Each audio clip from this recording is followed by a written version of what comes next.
кантип видео баян тартуу керек? Каалаган нерсени видео аркылуу баяндап берсе болот. Мисалы, айылда өсүп чоңойгон кыздын кантип дүйнө чемпиону болгону же ракты жеңип чыккан адам тууралуу. Башкысы бул кызыктуу тема табуу. Көп учурда видео баянда башкы каарман адам болот, бирок кээде өзгөчө учурлар да кездешет. Алгач теманын фокусун аныктап алабыз. Бул каарман бизге эмнеси менен кызык, кайсы темаларды айтып берет жана анын окуясы көрүүчүдө сезим жаратабы?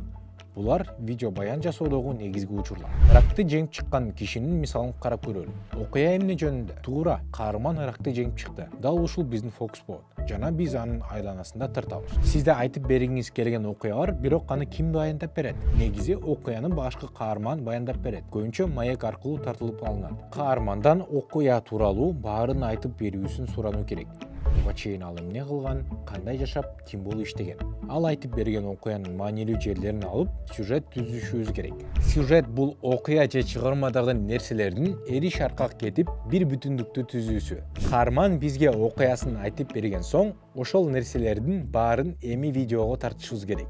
Аны кошумча видеолорду тартып алуу подсъемка менен ишке ашырабыз. Подсъемка бул негизги видеону толуктаган видеоролик. Адатта подсъемка каарман айтып жаткан нерсеге тыгыз байланыштуу болот. Мисалы, каарманыбыз рак менен ооруп жүргөндө көп ирет өзү үй жыйноого аргасыз болгонун айтып берди дейли. Анын айтканы боюнча каарманыбыздан үй жыйноосун суранып, чындап эле ошондой болгонун чагылдыруу үчүн видеого тартып алабыз.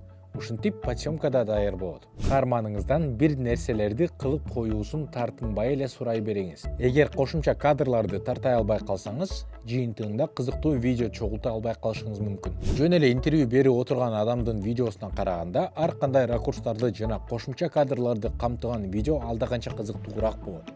Ушуну менен силер менен коштошом. Бирок дагы көрүшөбүз деп үмүттөнөм.